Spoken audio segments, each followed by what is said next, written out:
Hey guys, welcome to real estate trading. और यहाँ पर हम डिस्कस करते हैं डिफरेंट इंडेक्सेस का price action, trade analysis, setups, entries and exits.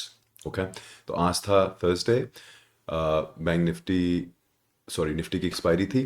और आज जो था प्राइस एक्शन बहुत ही स्लो एंड पेनफुल रहा है ऑप्शन बायर्स के लिए, क्योंकि मोमेंटम ज़्यादा था नहीं। ठीक है, तो हम सबसे पहले देखते हैं कि डे फ्रेम पे निफ्टी क्या कर रहा है, उसके बाद हम आएंगे 75 मिनट्स पे और उसके बाद 5 मिनट्स के टाइम फ्रेम पे। तो कल जैसे हमने डिस्कस किया था, एक ये रेंज बनी हुई थी यहाँ पर, इसके बीच में और इसके बीच में, राइट, यहाँ और यहाँ पर एक रेंज बनी हुई थी और मार्केट 2 दिन से इसके बीच में हवर किया था। आज इस रेंज को शुरू में ही मार्केट ने ब्रेक कर दिया, लेकिन यहाँ पर ऊपर की तरफ से हमें रिजेक्शन देखने को मिली लगभग 25,080 के आसपास से, और फिर प्राइस नीचे स्लाइड होकर उसी रेंज के आसपास के स्विंग हाई के आसपास क्लोज हुआ है। ओके, तो ये अब देखते हैं कि ये सस्टेन करता है कि नहीं करता है मूव, या फिर हम यहाँ से नीचे की तरफ स्लाइड होंगे। ये तो कल ही पता चलेगा, पर सो फार सो गुड। अभी अपसाइड में हमें एक ब्रेकआउट देखने को मिला है। ओके, अब हम चलते हैं 75 मिनट के टाइम फ्रेम पे। 75 मिनट्स में हमारा एक कल ये रेंज सी बनी हुई थी, इस रेंज को हमने आज ब्रीच किया, लेकिन ब्रीच होकर हम धीरे धीरे वापस उसी रेंज में आ गए हैं। इसी रेंज के बीच में हम चल रहे हैं। ऑलराइट, अब हम चलते हैं 5 मिनट के टाइम फ्रेम पे। तो 5 मिनट के टाइम फ्रेम में हमें दिखेगा कि हमारा जो मार्केट है आज गैप अप ओपन हुआ था। गैप अप ओपन होकर ये 25,000 जो है हमने मार्क करा हुआ है।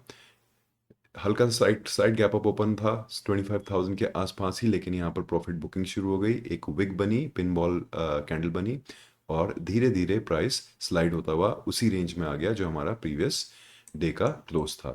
तो अब हम इसको यहाँ पे एक आध चीज़ें यहाँ पे मार्क कर लेते हैं, तो आसान हो जाता है बहुत उसके बाद समझना कि चल क्या रहा है। ओके, तो जब यहाँ पे रिजेक्शन हमें देखने को मिला है 25,000, तो हम इसको मार्क करके वी विल, पहले हम दो चार चीज़ें मार्क कर लेते हैं।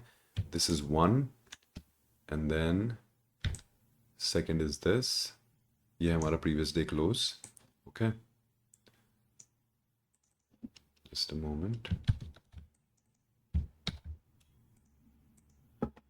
और ये हमारा है स्विंग लो जो बना हुआ है। ओके, और ये जो हमारी लाइन बीच में मार्क्ड है 25,000 है, इसको हम डिलीट करके इसको 25,000 को ऐसे से मार्क कर लेते हैं, just to make it easier to understand. Okay, अब हमारा यहाँ पर जो पिक्चर है थोड़ी और इजी और क्लियर हो गई है। ये हमारा बना हुआ है यहाँ पर डे हाई। जैसे ही यहाँ पर इसने एक ऊपर से विक बनाई, हम इसको डे हाई की तरह कंसिडर करेंगे और नीचे की तरफ का हम बायस बनाएंगे, या देखेंगे कि मार्केट स्ट्रक्चर क्या बन रहा है। तो मार्केट स्ट्रक्चर बना था 9:15 की फर्स्ट कैंडल ये बनी है, जो 25,000 से हल्का सा गैप अप ऊपर 25,010 के आसपास, 8 या 9। फिर डे हाई बना है और धीरे धीरे स्ट्रक्चर ये बना है कि हम वापस 25,000 पे आ गए हैं, और यहीं पर हवर करते हुए मार्केट एक्सपायर हो गया है। तो अगर आप मोमेंटम बायर हो, ऑप्शन बायर हो, और एक्सपायरी के दिन अगर आप ट्रेड कर रहे हो, तो you have to be very careful अगर मार्केट स्लो है, क्योंकि एक्सपायरी के दिन आपके ऑप्शंस बहुत जल्दी मेल्ट हो जाते हैं, और जो प्रीमियम होता है बहुत जल्दी उनकी वैल्यू लूज होती है। ठीक है, तो सिर्फ एक ट्रेड आज बनता था जो मैंने लिया है, जो मैं आपको दिखाऊंगा। वो था 25,100 पीई साइड में, जो इन द मनी था, और हम देखते हैं कि वो हमने ट्रेड क्या लिया है। ओके, तो ये हमारा था प्रीवियस डे क्लोज। इसको भी मार्क कर लेते हैं, एक दो मार्क्स और मार्किंग और कर लेते हैं। ये प्रीवियस डे क्लोज है हमारा, इस पे इस तरह से। ठीक है, ये हमारा डे लो है। ओके, तो एक चीज़ यहाँ पे नोटिस करोगे, अगर मैं इसको थोड़ा सा भी 15 मिनट्स पे ले आता हूँ लेट्स से, तो देखो, रिजेक्शन रिजेक्शन के बाद 25,000 के ऊपर नीचे बस यहीं पर हवर होता रहा market. There was not much to it. Scalping आप छोटी मोटी कर सकते थे, बट अगेन पोजिशनल नहीं बना पाते। ठीक है, अब हम चलते हैं कि ट्रेड जो मैंने लिया है, तो 25,100 सीई पे एक ट्रेड बना था हमारा, जब मार्केट यहाँ से रिजेक्ट होने लगा, विच वॉज रफली अराउंड 11 बजे के आसपास। तो यहाँ पर हमने ट्रेड लिया था इधर पे। जब हमें दोबारा से ये पिन बार यहाँ पर बना है, रिजेक्शन आया 25,050 के आसपास से, तब हमने इसको एंटर किया, और इस कैंडल पे यहाँ ये जो कैंडल था, इस मोमेंटम ने हमें थोड़ा सा बूस्ट दिया हमारे प्रीमियम को, हमारी जो बाइंग करी हुई थी हमने पीई साइड पे।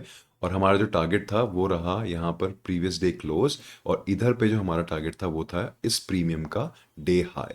तो इस प्रीमियम का डे हाई जो है 137 है, और नीचे 130 है। 130 डे हाई है वैसे, और 100 137 डे हाई है और 130 पे कैंडल क्लोज हुई है, तो ये हमारा टारगेट रहा।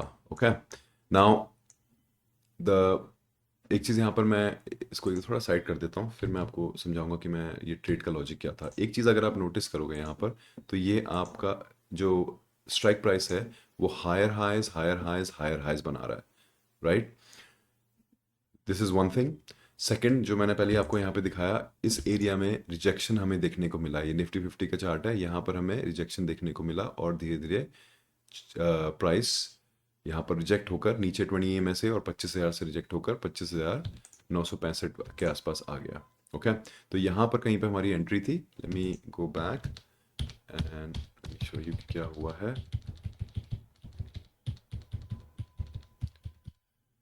राइट, तो ये हमारी एंट्री थी लगभग 11:30 के आसपास, और 10 आई थिंक 4 या 5 रुपए का, इसमें 3 रुपए का एसएल, जस्ट मोमेंट, हमने 75 पे एंट्री करी थी। यस, 75 पे हमने एंट्री करी थी, और हमारा जो एग्जिट था वो था 72 के आसपास। बहुत टाइट एसएल था, टारगेट हमारा ये था। थोड़ा पेनफुल था ट्रेड देखने में, क्योंकि बहुत धीरे धीरे टाइम लगा के पहुंचा है, लेकिन पहुंच गया है, और 1:2 लगभग 18-16 के आसपास इसमें हमारा रिवर्स टू रिवॉर्ड रहा है। तो एक ही ट्रेड हमने लिया था, उसके बाद अगर आप देखोगे तो मार्केट प्रॉपर साइडवेज है, there was not much to it. ठीक है, तो ये था प्राइस एक्शन एनालिसिस। अब कल है फ्राइडे, कल हम देखते हैं क्या होने वाला है मार्केट के साथ। यहाँ पर जैसे मैंने पहले मार्क किया था, let me delete all of these things, हम इसी रेंज से बाहर निकले थे, इस रेंज से, उसी रेंज के लगभग आसपास ही हम खड़े हैं। अगर कल 25,000 से ऊपर अगर हमारा गैप अप होता है मार्केट, तो भी मे सी बाइंग, और बाइंग हमें देखने को मिल सकती है। लेकिन अगर हम इस रेंज के अंदर आ गए, स्पेसिफिकली ये जो रेंज है, राइट, ये रेंज, और अपसाइड में ये, इस रेंज के अगर हम अंदर आ गए तो फिर हमें फिर से सेल ऑफ देखने को मिलेगा, और ये हमारा सपोर्ट बना हुआ है बहुत ही क्लियर, 24,750 के आसपास, 80 के आसपास। तो यहाँ तक प्राइस करेक्ट हो सकता है। ओके, ये था real estate trading guys. Thanks a lot for watching, like and subscribe and have a good one. Thank you.